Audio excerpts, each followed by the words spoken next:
just before we go to the sermon, in order to all get ready for the sermon, if you have any doubts or any question, or you want to know more about what we were praying or what I'm mentioning beforehand, just come and chat with me or chat with one of our elders. We will be able to share as much as we can, but let's leave that not even in the back burner. Just put it in a drawer, close it, lock it, and let's go to Daniel.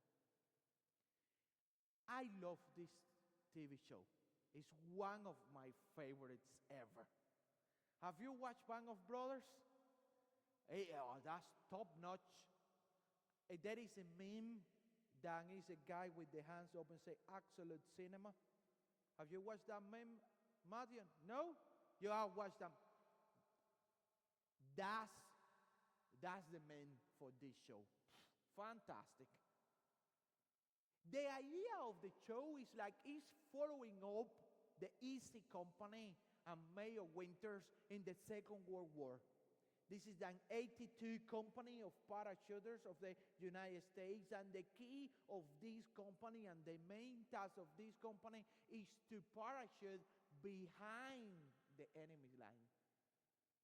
They are going to be in an hostile environment, in an hostile place, and they have to find all the way back to his people, and they have to be in the middle of the Nazi regime and on the Nazi territory, being the Allied forces. And you follow them for D-Day to V-Day. And you see the progress. Not all of them make it. Spoiler alert. Not all of them make it. In episode 3 is one of the most beautiful portrays of fear that you could ever have. You have this guy that is so petrified that become blind. Because he is so scared of the enemies, of the things that are happening, that he and his brain refuse to see. The book of Daniel talk about following, the Easy Company. But we go to the next slide. It tells us to follow Daniel and a couple of friends. Then they have received the most unwanted new beginning in the whole world. They have been they have been made to walk all the way from Jerusalem, all the way from being in the house of the king and from being noble to be in this place with a new king, with new rules, with new gods. And they have behind the line of the enemy to live a Christian life. Just behind. And they are going to be hammered with everything. They are going to be hammered with indoctrination. They are going to be hammering with racism. They are going to be hammered with everything that you could possibly throw to their faces. And the question that we are going to constantly ask is, when are they going to break? Because we love the story of the lion's den. We love the story of the furnace in fire. But when we read those stories in isolation, that is what we normally do sometime in, I am not saying junior church, I'm talking about Sunday school. When we have done that in Sunday school, you read all the stuff in isolation and you say, they were really good and they were really brave. But we really don't understand how good and brave they are. Because if you are a youth and you are reading, you are really scared. Is this the time in which they are going to break? You have probably never been tortured. I don't want to talk, but when you have been tortured, it's extremely difficult. Because in your head, you are fighting the urge to break. because you want to break. You want the pain to stop. You want the guy to stop. You want to keep your nails, to keep your teeth. You don't want to continue, and so you are 9.9 times out of 10 to give the information or to give him yourself. So the story of Daniel is the story of the most bravest, courageous, impressive young man in this world. I was talking with Clark because Daniel was probably between 12, 13, no more than 14 years old when he was taken away. So you want to have like a picture of, it would be a young boy like Clark, taken completely away from home. And they have to become men immediately. So what happened? In the 3rd year of the reign of Jehoiakim, king of Judah, Nebuchadnezzar, king of Babylon, came to Jerusalem and besieged it. And the Lord gave Jehoiakim, king of Judah, into his hand. When we are reading this, you are like, God is really bad. And when you read the story of these poor young boys being like trying to break over, you're like, how bad is God? He gave them. And then they took the stuff, they took the baptismal font, the Lord's table, and they put it in the fake God temple, in Marduk temple. And you're like, they took everything from God and put it to somebody else. They are making a mockery of God. And you read the line, and Daniel is writing, and he writes, the Lord gave it to them. And then we get to this point when we don't lie, but we see one and over again in the book of Daniel and in the rest of the Bible of the consequences. We did the book of Joshua last year. Around this time, we started the book of Joshua, started the story of the conquest. And when we get the law given, it say that if you obey me, and if you love me, and if you follow my commandments, you are going to keep the land of the covenant. But if you don't do it, and if you are bad, it is going to be taken away from you.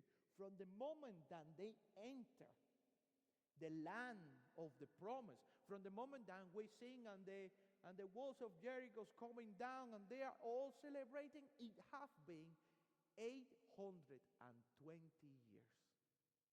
For 820 years, the Israelites have been in the land of the promise. And for the vast majority of that time, they haven't obeyed God. 100 years before the events of Daniel, the kingdom of the north has fallen. As you know, we have the story of King David, and King David is wonderful, and he has a heart that follow the Lord, and the whole land follow God. But then you have Solomon, the son of King David, and he was a womanizer. He just loved ladies, 1,000 of them. And then by the time that he left the power, the third one came, and he was a disaster, and the kingdom just got broken. So you have Judah and Benjamin following the lineage of David. And in Judah and Benjamin, you have this kind of a scenario. You have a good one and 3 bad ones, and then half a good one and 3 bad ones. In the kingdom of the north, everybody's bad. We ended up with the guy called Manasseh, that for 52 years just bring idols, destroy the temple, just It's terrible. And then God say, enough is enough. Have you lost your temper with your kids? I am. You get to a point like how you say, se acabó. You don't need to know Spanish to know what that is. Se acabó. And then you know what is happening, what is coming next when se acabó. I'm going on top of a chair or something, and this is like it is over. God said to the people of the north, se acabó. It's finished. And then the kingdom of the south, you will have these, like if you see, like if you have siblings, and you know that your mom and dad are having a go at your sibling, you are better to don't be stupid at this moment of time. Because the anger will go all over the place. They know, Linda. They know. Well, Linda blows the top, and I heard that Gary blows the top worse than Linda. That's the words on the streets. He looked really nice and gentle in there. But there is another side of that coin. When the top is blown, and you know that Andrew is in trouble. Look, Matthew is like, just let Andrew deal with that, and just like here, nice and gentle. The people of the south saw the north getting totally, absolutely destroyed, and you will think, are they going to be smart? The answer is no. For another 100 years, they were a disaster. And the irony of God is incredible, because the people of Israel and the nobles, the smart, the beautiful, the clever, I taken to Babylon, and I taken to a place that is called Shinar. And do you know what's the crazy thing about this place? We have done it with Bible class BB and GB. This is the place of the Tower of Babel. This is the place where the Tower of Babel was built. This is a place that shout out loud to everybody, and is the place when Nimrod said that he was going to be God. Is the place that shout, we don't care about God. So these young men and these other people from Israel need to, in the place that shouts out loud, we don't care about God, say, but we do. But we do. If you continue reading, you were like, okay, this is not going well. This is not going well for these young men. They have to walk all the place, and then when you read who are these people, you are like, oh, this is like, when I read this, to be honest, I was laughing myself during the week when I was reading this and say, ooh, if I was in the book of Daniel, I would be fine. Let me tell you why I will be fine if I am in the book of Daniel. Look at this. This is the people that they got. The king commanded Ashpenaz, his chief eunuch, to bring some of the people of Israel, both of royal family and of nobility, youth without blemish, good appearance, skillful in all wisdom, and endowed with knowledge, understanding, competent to stand in the king's place, and to teach them literature and the language of the Chaldeans. And then you're like, well, I will be fine. Caris, you will be more than fine, darling. And you're like, okay, and then you're like, maybe I just stop the reading and I don't need to continue because nobody's taking me anywhere. I just show my crooked eye and something else, and I am off the hook. Let's be honest, like if we go for that, most of us are off the hook.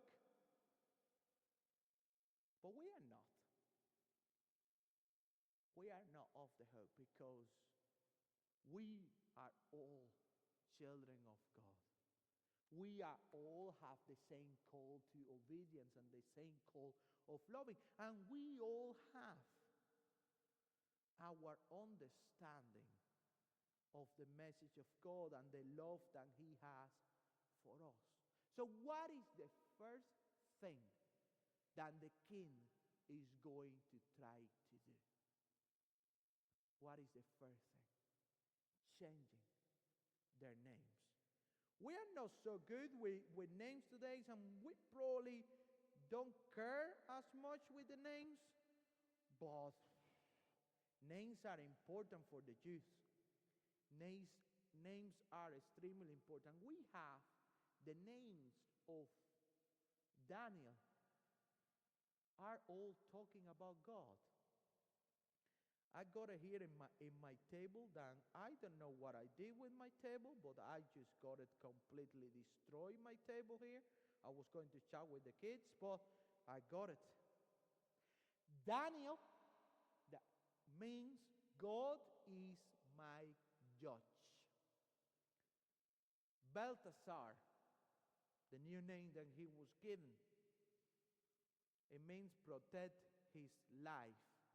Or may Bel, one of the gods of the Babylonians, protect his life. Hananiah means Yahweh has been gracious. Shadrach means the command of Aku, the moon god of the Babylonians. Mishael means God who is what God is. And they change it to Meshach with this, who is what Aku is. Another of the deities. And Azariah talk about Yahweh has helped to Abednego with being servant of Nebo, another god. And then you are, the first thing that they try to do to you is to change your name. I was for 2 years of my life CCAAP80.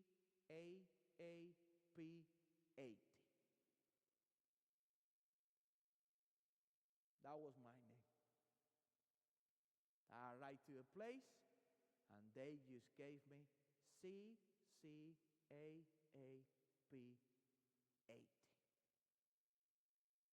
Nobody calls me Tagle. In shorter, they call me Cap 80.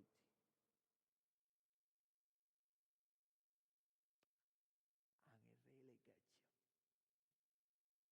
I haven't forgotten that.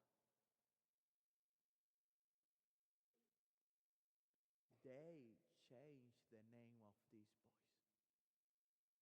From a name that have the link with their family, for a name that have a link with their God, for a name that have a meaning of their relationship with God the Father, the creator of heaven and earth, to a name that is linking you with your abusers, with your enemies, with who they want you to be. And then I precisely finish in verse 7 because we are getting into a point like, what is going to happen? And this is me like probably talking a bit more outside. The book of Daniel follow the story of Daniel, follow the story of the three friends to a certain extent, but they were not the only ones that were sent. The Bible talk about a small remnant. A lot of the Jews were broken. A lot of the Jews refused to follow Christ. A lot of them abandoned the faith. And we live in a world that when I am thinking and we are reflecting about the reconfiguration of the stove, and we think about COVID. We think about how many people never came back. How many people got so used to go for a run on a Sunday morning, enjoy a cup of tea in their jammies, or like somebody told me, I enjoy cuddling with my family on the Sunday morning now, that they never came back.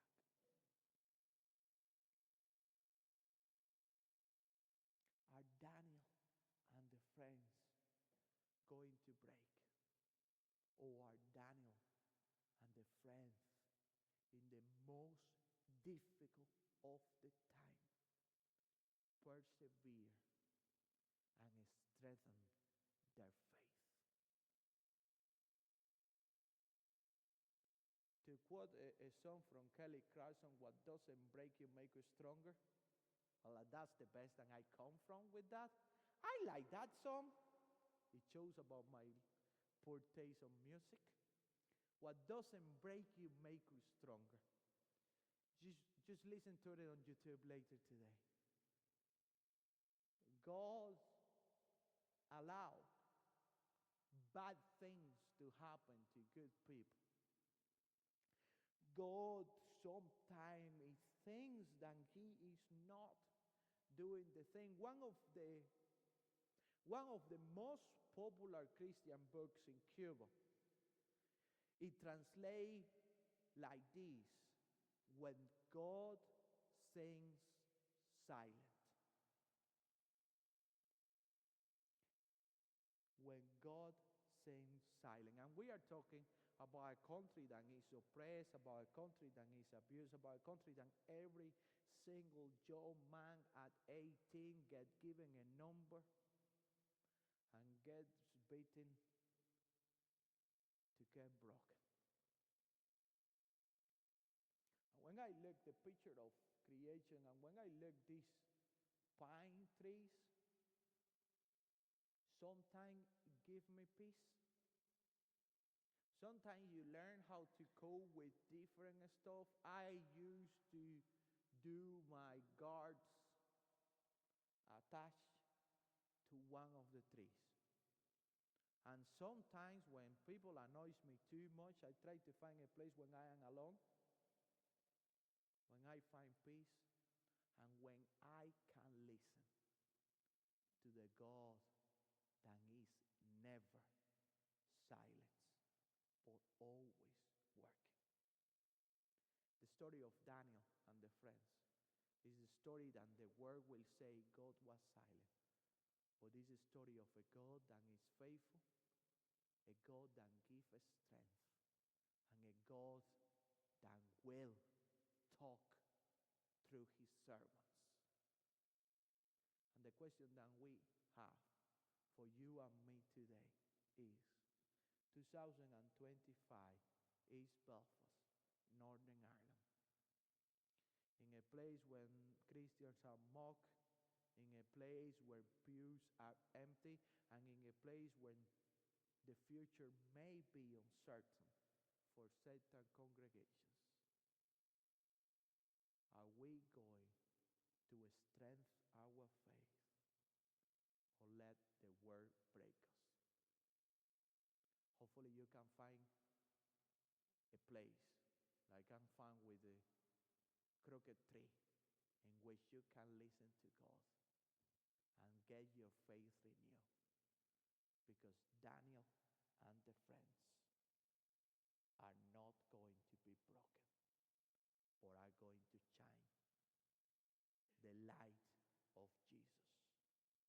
So 2,000 years later, more than 3 random blocks will show up. I am breaking your Christmas fantasy, okay? Will show up in Egypt and lay down to Jesus Christ and worship Him, because Daniel was not broken. Let's pray. Father, we are praying that you will shine your light and speak to us through the book of Daniel. We are praying that you will help us remember our name. Redeem, save, restore by Jesus Christ.